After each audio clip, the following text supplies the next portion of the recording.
Hello बच्चों, कैसे हैं आप सभी। मुझे उम्मीद है कि आप बड़े अच्छे होंगे, बेहतरीन ढंग से पढ़ रहे होंगे।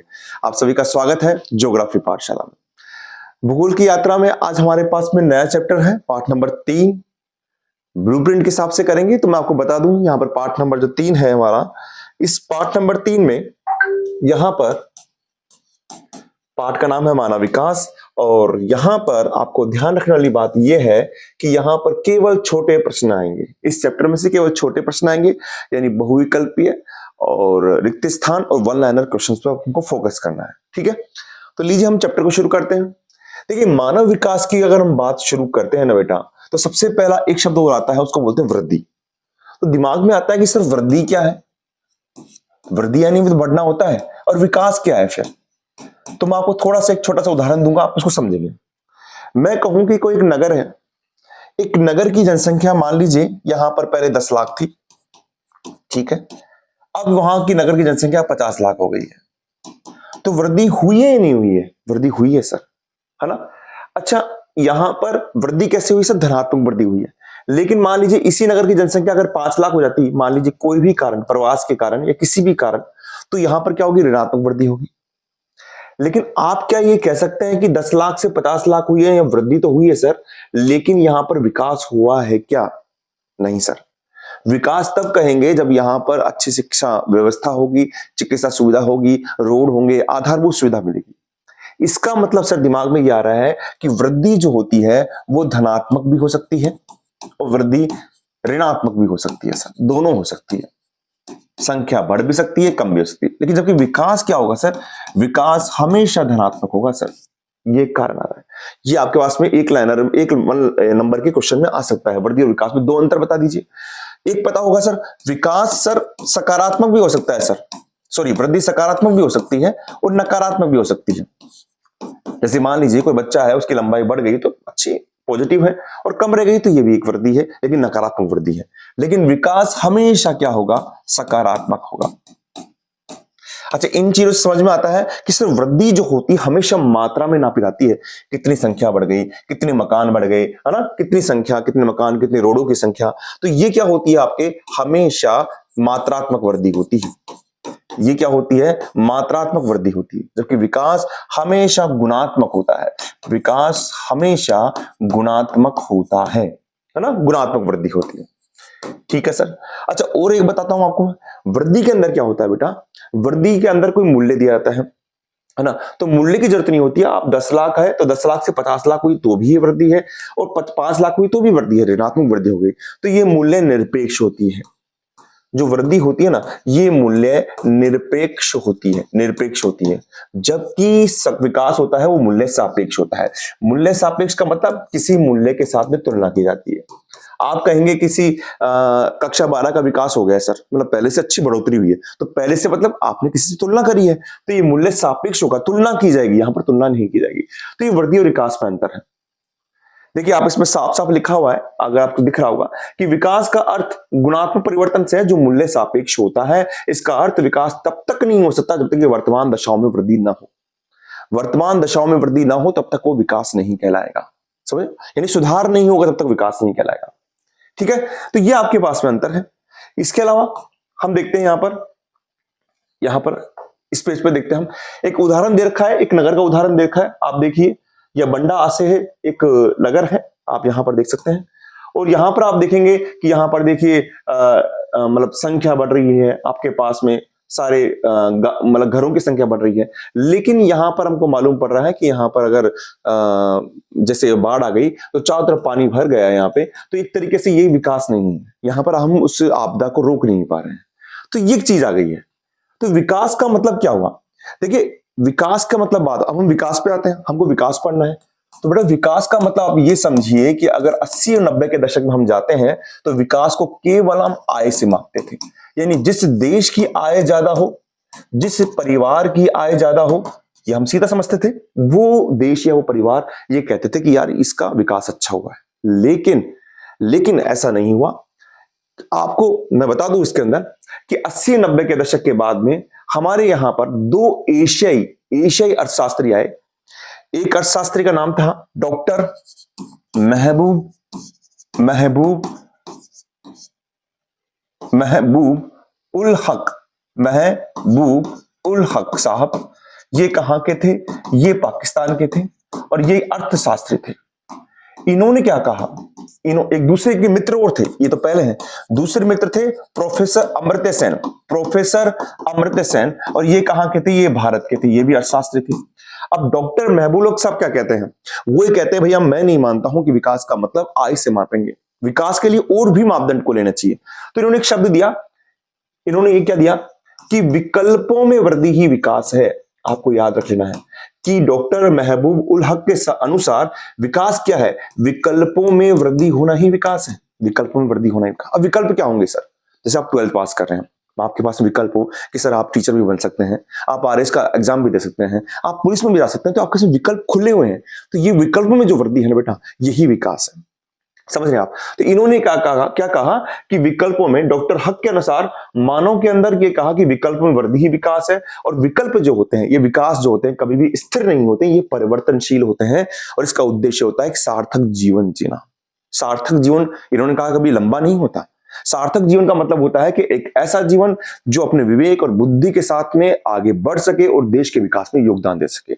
आपको साधारण शब्दों में यूज करना है। तो महबूब उल साहब क्या कहते हैं? विकल्पों में वृद्धि करना ही विकास है। इनके मित्र भी आते हैं, प्रोफेसर अमर्त्य सेन, वो क्या कहते हैं? वो ये कहते हैं मैं कुछ चेंज कर देता हूं भैया, आप मेरे दोस्त हैं तो मैं कह देता हूं स्वतंत्रता में वृद्धि ही विकास है। अब स्वतंत्रता में वृद्धि मतलब यानी आपको राजनीतिक रूप से स्वतंत्र हो जाएं, आप कोई लैंगिक भेदभाव ना हो, कोई सामाजिक या आर्थिक जगत से भेदभाव ना हो, आप सामाजिक रूप से स्वतंत्र हो जाएं, आप आर्थिक रूप से स्वतंत्र हो जाएं, तो वो है। अब यहां पर देखिए, आप कुछ लाइनर है, आपको अच्छे ढंग से समझ में आएगी। ये वन लाइनर क्वेश्चन आ गए, तो यानी आपके पास में, हाँ, आपके पास में आ जाए कि मानव विकास की अवधारणा किसने दी? मानव विकास की अवधारणा किसने दी? तो आपका उत्तर क्या होगा? डॉक्टर महबूब उल हक होगा, है ना। फिर प्रोफेसर अमर्त्य सेन ने बाद में बात करी है। क्लियर है? ये 1 नंबर का क्वेश्चन होगा। विकास और वृद्धि में क्या अंतर है वो बता सकते हैं आप। इन्होंने क्या कहा? इन्होंने कहा विकल्प में वृद्धि। ये किसने कहा? ये भी डॉक्टर महबूब उल साहब ने कहा। किसने कहा कि स्वतंत्रता में वृद्धि ही मानव विकास है? ये प्रोफेसर अमर्त्य सेन ने कहा।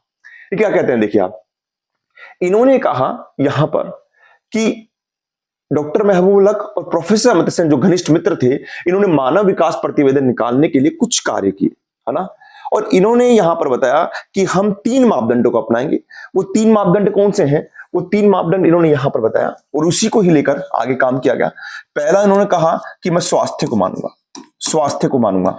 स्वास्थ्य का मतलब इन्होंने जीवन प्रत्याशा, जीवन प्रत्याशा यानी स्वस्थ जीवन जीने की दर क्या है। दूसरा इन्होंने माना कि मैं शिक्षा को मानूंगा, साक्षरता दर को।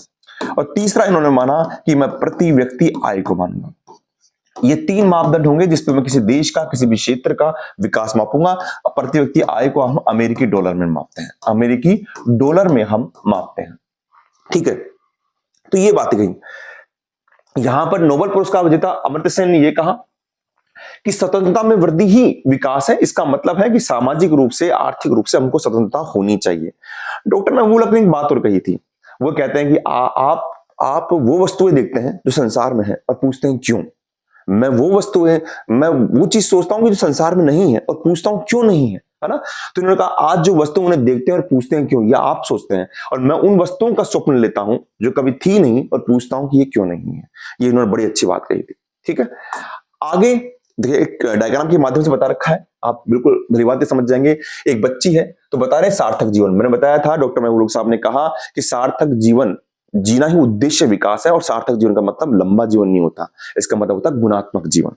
तो क्या कहा इन्होंने? देखिए, एक बच्ची है, वो कहती है जन्मदिन मुबारक हो शहनाज। ये कहती है धन्यवाद। तो ये कह रहे हैं कि मुझे अच्छे स्वास्थ्य की शुभकामनाएं दी, मैं स्कूल पढ़ाई करके कॉलेज जाऊंगी, है ना। तो ये एक सार्थक जीवन है।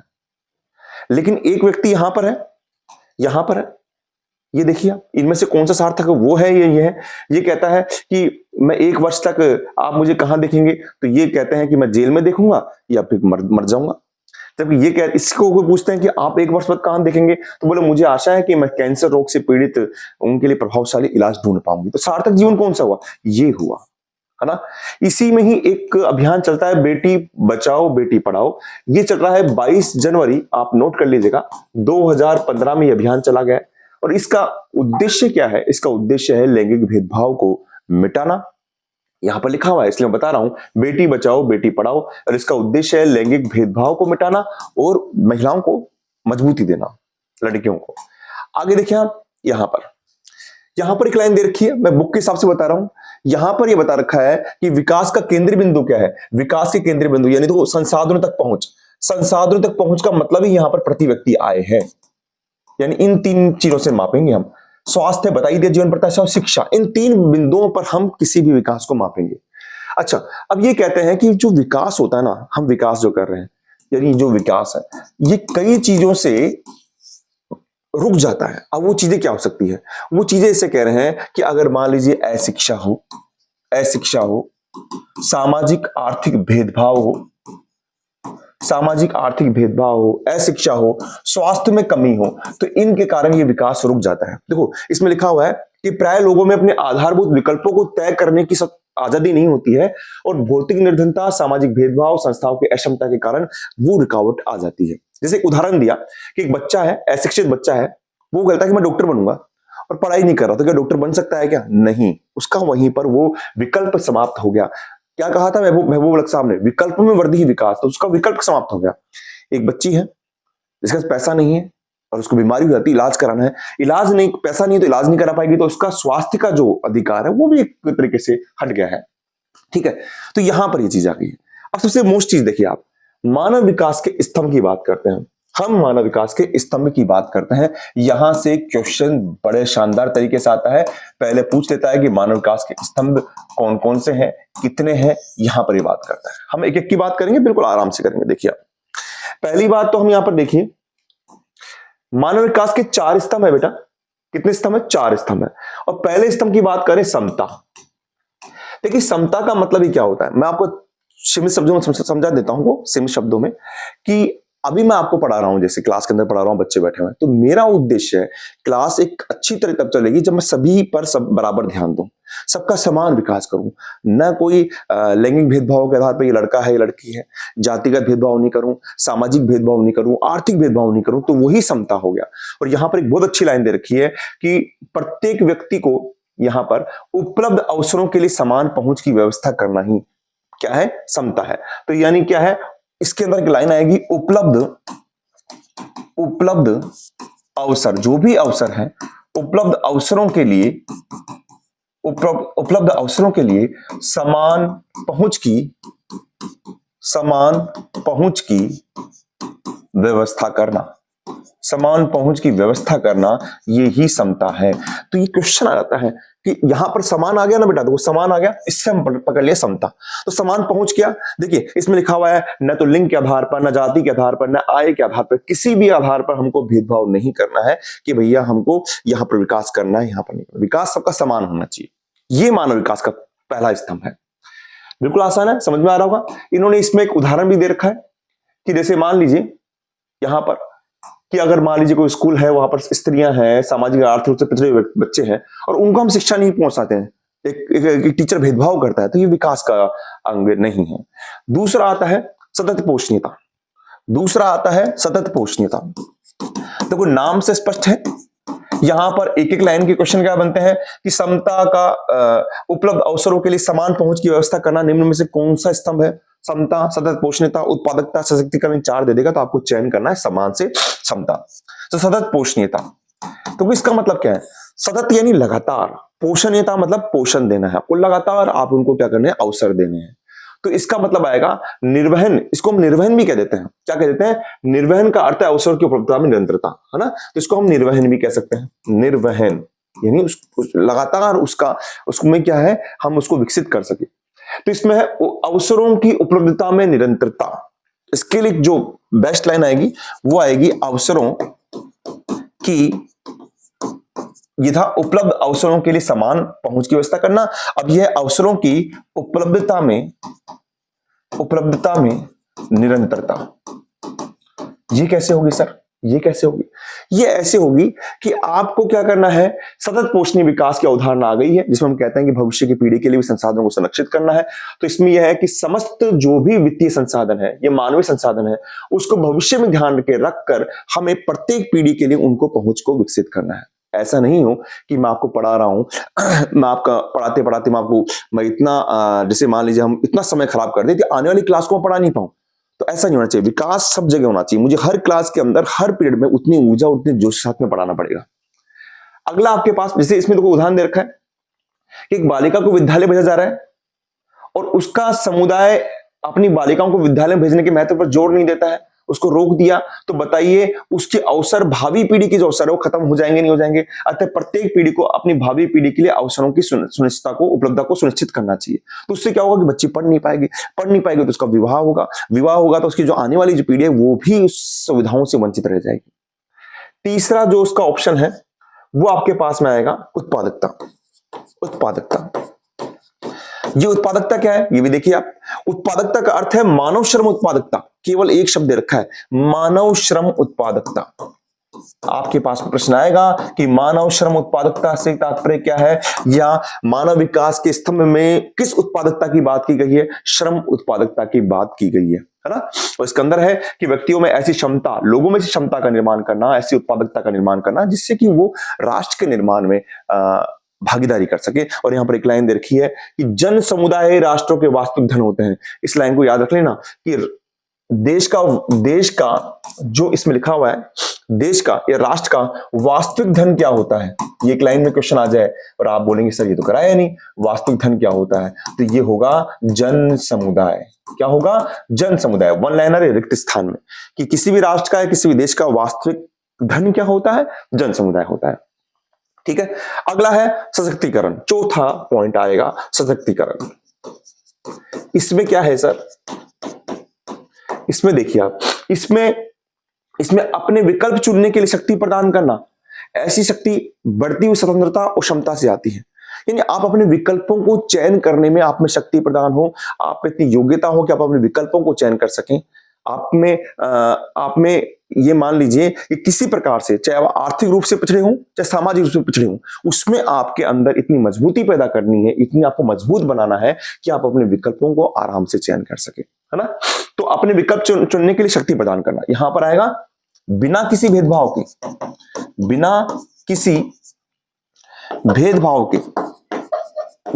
के अपने विकल्पों के चयन में शक्ति प्रदान करना। कोई भेदभाव नहीं होना चाहिए। देखो इसमें लिखा हुआ है आर्थिक रूप से पिछड़े हुए लोग हैं या सामाजिक रूप से पिछड़े हुए लोग हैं, कहीं पर भी ये भेदभाव नहीं होना चाहिए। ओके जी। तो 4 स्तंभ हो गए। समता हो गया, आपने देख लिया। समता हो गया, सतत पोषणीयता हो गया, उत्पादकता हो गया, सशक्तिकरण हो गया। एक एक लाइन के क्वेश्चन आ सकते हैं कि जैसे अवसरों की उपलब्धता में निरंतरता, इस संबंध के अंदर तो निरंतरता से पकड़ना है आपको सतत पोषणीयता, समता से पकड़ना है आपको समता, समान, है ना, समान से पकड़ना है समता। अब देखिए आप यहां पर अगला जो आपके पास में मानव विकास के उपागम। हम इसमें यही पढ़ेंगे आज। मानव विकास के उपागम तक पढ़ते हैं, यहां से क्वेश्चन आता है। देखिए मानव विकास के उपागम भी 4 बताए गए हैं। मानव विकास के उपागम भी कितने बताए? 4 बताए। यहां समझिए सबसे पहला उपागम जो मैंने बताया था आपको, जब महबूब रख साहब आते हैं, उससे पहले पूरे विश्व में यह था कि हम आय के आधार पर किसी भी देश की, किसी भी राष्ट्र की विकास को मापेंगे। तो पहला कौन सा था? आय उपागम। पहला आपके पास में है आय उपागम। तो देखिए आप, आय उपागम ये सबसे पुराना उपागम है। इसमें केवल और केवल आय को देखकर जोड़ा जाता है। आय का स्तर जितना ऊंचा होगा मानव विकास भी उतना ऊंचा होगा। तो एक बस ये दिमाग में था कि सबसे पुराना उपागम है, सबसे पुराना उपागम है। यहां पर ये क्वेश्चन बन गया, ये सबसे पुराना उपागम कौन सा है? आय उपागम। दूसरा आता है कि जब आय को देखा गया ना बेटा, जब केवल पैसे को देखा गया, तो जो हमारे विद्वान थे उन्होंने कहा कि नहीं ऐसा नहीं होना चाहिए, हमको उनकी शिक्षा को भी देखना है, स्वास्थ्य को भी देखना है, हमें उनके अवसरों को भी देखना है। तो एक नया उपागम आता है, उसको बोलते हैं कल्याण उपागम। इसमें मानव के कल्याण की बात की गई, जैसे आज आप देखते हैं, आज पूरी सरकार आती है, वो सरकार बात करती है हमें मुफ्त शिक्षा व्यवस्था देनी है, चिकित्सा व्यवस्था देनी है, तो सब कल्याण उपागम के अंतर्गत है। लेकिन इसमें कमी है, इसमें जो जनता है ना वो निष्क्रिय प्राप्त करता बनाती है और सरकार की जिम्मेदारी होती है कि वो उनको उपलब्ध कराए। तो देखिए ये उपागम मानव को लाभार्थी मानता है, और ये उपागम शिक्षा, स्वास्थ्य, सामाजिक सुरक्षा और सुख साधनों पर उच्चतर शिक्षा सरकारी व्यय को खर्च करने के लिए कहता है। इसमें क्या होता है कि लोग क्या हो जाते हैं, निष्क्रिय प्राप्तकर्ता हो जाते हैं, निष्क्रिय प्राप्तकर्ता लोग हो जाते हैं, और इसके लिए सरकार की जिम्मेदारी है कि वो यहाँ पर लोगों के लिए, शिक्षा के लिए, स्वास्थ्य के लिए यहाँ पर खर्च करें। लेकिन ये भी सही नहीं है कि अगर जनता से निष्क्रिय प्राप्तकर्ता हो जाए, बताओ आप कुछ करे ही नहीं, सरकार अपना केवल उनको फ्री शिक्षा दे, फ्री स्वास्थ्य सुविधा दे, ऐसा नहीं। हाँ, सामाजिक रूप से, आर्थिक रूप से पिछड़े लोग हैं, उनके लिए अलग योगदान देना चाहिए, उस बात से हम सहमत हो सकते हैं। तीसरा उपागम कौन आता है? तीसरा उपागम, देखिए हर उपागम एक दूसरे से जुड़ा हुआ है। तीसरा उपागम आया कि कल्याण उपागम। हमने कहा शिक्षा भी दे दो, स्वास्थ्य भी दे दो, ये भी दे दो, वो भी दे दो, कहा नहीं, ऐसा नहीं भैया, हमको केवल आधारभूत सुविधा देनी है, उनको आधारभूत सुविधा देनी है, और आधारभूत आवश्यकता उपागम कहा। समझ रहे हैं आप? पहले के अंदर आय को माना, दूसरे के अंदर ये कहा कि सभी फ्री कर दो, निष्क्रिय प्राप्त करता हो जाएंगे। फिर कहा नहीं भैया, ऐसे तो लोगों में क्षमता विकसित नहीं हो पाएगी, तो आधारभूत आवश्यकता दो, और इसको दिया ILO में। ILO का मतलब इंटरनेशनल लेबर ऑर्गेनाइजेशन, यानी अंतरराष्ट्रीय श्रम संगठन ने ये उपागम दिया। और इन्होंने कहा कि 6 आवश्यकता देनी है, केवल आपको 6 न्यूनतम आवश्यकता। वो क्या है? स्वास्थ्य है, शिक्षा, भोजन, जलापूर्ति, स्वच्छता और आवास, ये दे दी बस।